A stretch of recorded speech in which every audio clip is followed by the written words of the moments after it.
구속 기로에 놓인 김건희 여사는 오늘 구속심사에 출석하면서 침묵 속에 고개를 숙였습니다.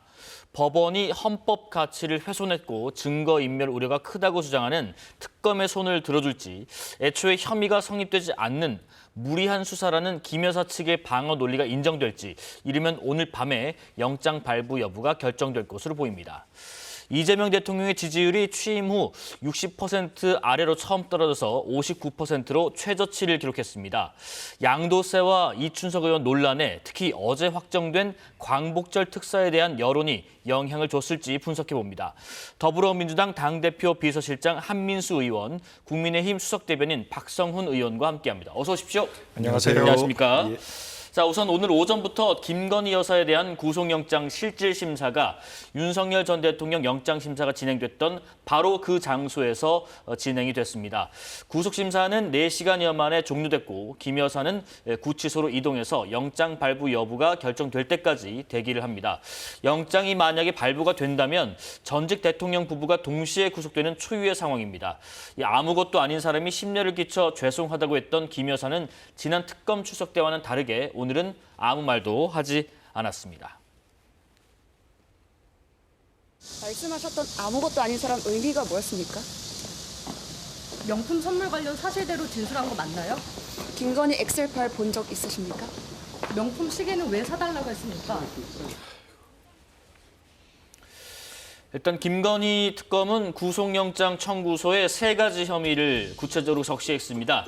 우선은 주가 조작 사건과 관련한 자본시장법 위반, 또 공천 개입 의혹에 대한 정치자금법 위반, 건진법사 의혹과 관련한 알선 수재 혐의를 각각 적용을 했는데, 일단 특검 측이 840장이 넘는 구속영장 청구 의견서를 제출했고, 김 여사 측에서는 또 80장이 넘는 분량의 자료를 준비한 것으로 파악이 됐는데, 특검은 김건희 씨가 윤 전 대통령 파면 직후 휴대전화를 교체하고 이 사무실 노트북을 포맷한 점 등에 대해 주목하고 있다는데, 그러면 증거인멸 부분이 이 구속 여부 공방의 좀 핵심이 되고 있을까요? 그렇습니다. 예. 그리고 구속은 크게 3가지를 보지 않습니까? 혐의의 중대성. 근데 지금 말씀하신 것처럼 주가 조작, 저기 다 오고 있지 않습니까? 자본시장법 위반이랄지, 공천 개입 의혹, 정치자금법 위반, 예. 뇌물수수 의혹, 하나하나가 반헌법적이고 우리 민주주의를 훼손하는 중대 범죄입니다. 그렇기 때문에 혐의 자체로는 구속의 사유가 차고 넘치고요. 2번째가 도주 우려, 3번째가 아마 증거인멸일 텐데, 도주 우려까지는 모르겠습니다. 전직 대통령 부인이니까. 하지만 증거인멸 상황은 아주 심각한 것 같습니다.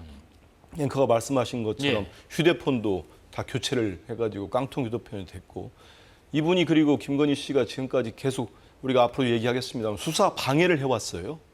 우울증을 핑계대면서 병원에 입원을 했고, 압수수색을 하는데 그걸 방해한 또 정황이 있습니다. 네. 그렇기 때문에 너무 많은 거짓말들이 지금 진실로 거짓말을 했다는 것들이 다 드러나고 있습니다. 그렇기 때문에 저는 우리 대한민국 국격을 생각하면은 불행한 일입니다만은 예. 김건희 씨 혐의와 지금까지 해왔던 수사 방해와 증거 인멸 행위와 이걸 종합했을 때는 구속이 되는 게 당연하다고 봅니다. 지금 일단 적시한 거는 3가지 혐의인데, 오늘 밤에서 내일 새벽 사이에 결과가 나올 것으로 보인다고 해요. 네. 지금 말씀하신 것처럼 도주의 우려는 좀 적다고 손치더라도 증거인멸의 가능성이 여전히 좀 높은 상황인가, 어떻게 보고 계신지요? 네, 아마 이제 재판부 입장에서 볼 때는 네. 혐의 소명과 함께 제가 보기에도 증거 인멸에 대한 우려가 제일 클 것 같습니다. 네네. 이 부분은 법과 원칙에 따라서 재판부가 제대로 판단하리라고 보여지고요.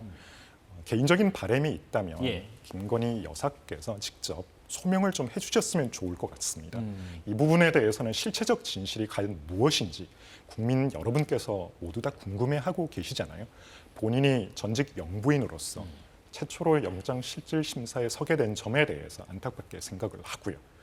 지금 제기된 의혹에 대해서는 직접 한번 소명을 하는 그런 기회가 주어지고 국민 여러분들께서 제대로 판단할 수 있는 그런 기회가 만들어졌으면 좋겠습니다. 그러니까 이제 뭐 특검 조사에서 진술하는 것에 좀 더 나아가서 네. 좀 소명을 직접 진솔하게 좀 하는 기회가 좀 있었으면 좋겠다라는 그렇습니다. 그런 말씀이신 것 같아요. 김건희 특검이 그 조금 전에 발표한 속보 내용도 좀 짚어보겠습니다. 특검보 브리핑 내용부터 잠깐 듣고 오겠습니다. 서희건설 측은 윤석열 전 대통령 나토 순방 당시 김건희 씨가 착용한 방 클리프앤 아펠 목걸이를 교부한 사실을 인정하는 취지의 자수서를 특검에 제출하였습니다. 김건희 씨 오빠의 인척 주거지에서 발견된 가품과 위 진품 목걸이 실물 2점을 증거로 법정에 제시하였습니다. 지금 특검이 목걸이 진품과 가품 모두 확보해서 오늘 구속심사에 제출이 됐다. 그간 지금 김 여사 측의 주장과 좀 배치된 상황 같아 보이는데 우선은 지금 이 목걸이를 김 여사한테 받았다가 서희건설에게 다시 반납했다라고 보는 게 맞느냐에 대한 질문에 그렇다라고 특검보가 답변을 했고요. 그리고 반납된 시점 이런 부분들도 지금 좀 석연찮은 부분이 있는 것 같아요. 그렇습니다. 그리고 서희건설의 회장이 자수서를 냈다고 해요. 예. 특검이 밝혔습니다만 쉽게 말하면 자수를 한 겁니다. 김건희 여사, 저는 여사라고 더 이상 붙이지 않겠습니다. 왜냐하면 제가 이전 방송까지는 했는데 이 사건에 있어서 정말 새빨간 거짓말을 하고 수사를 방해하기 위해서 오빠의 장모의 집에다가 가짜 목걸이를 구해다 놓은 겁니다. 짝퉁을. 그래놓고 그 첫 정상회담에 그 짝퉁을 자기가 하고 갔다고 국민들에게 거짓말을 한 겁니다. 이런 사람을 여사라는 호칭도 맞지 않다 생각해서 김건희 씨로 하겠습니다. 예. 특검도 그렇게 했고. 근데 그거 아닙니까? 쉽게 말하면 2022년 3월에 서희건설이라는 중견 건설사 회장이 6천만 원대 목걸이를 사가지고 김건희 씨에게 전달을 했고 김건희 씨가 착용을 하고 나토 정상회의에 갔습니다. 그리고 바로 그 직후에 시민단체에서 고발을 합니다. 이 고가의 목걸이를 재산 신고도 안 됐는데 어떻게 된 거냐? 당연히 고발하지 않겠습니까? 우리 국민들이 어떤 국민인데요. 그래서 고발을 하니까 그 이후에 아마 반환을 한 것 같습니다. 그래놓고 문제가 될 것 같으니까 예. 그 짝퉁을 넣어서 구해가지고 오빠의 장모 집에 갖다 놓고 특검이 수사당국이 거기까지 압수수색 들어올 거를 미리 예측을 하고 갖다 놓은 거죠. 그리고 가가지고 홍콩에서 그 진품이 나오기도 한 10년 전에 가품을 자기가 구입했다고 특검 가서 진술을 한 겁니다. 이럴 수 있습니까?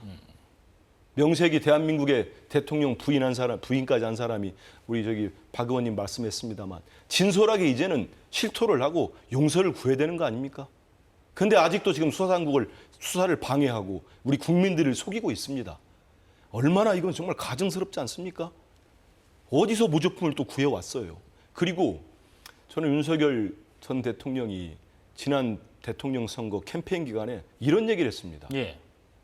선거라는 건 대통령 이런 거 하는 거는 패밀리 비즈니스다. 가족 사업이라고 했는데 여실히 드러나고 있습니다.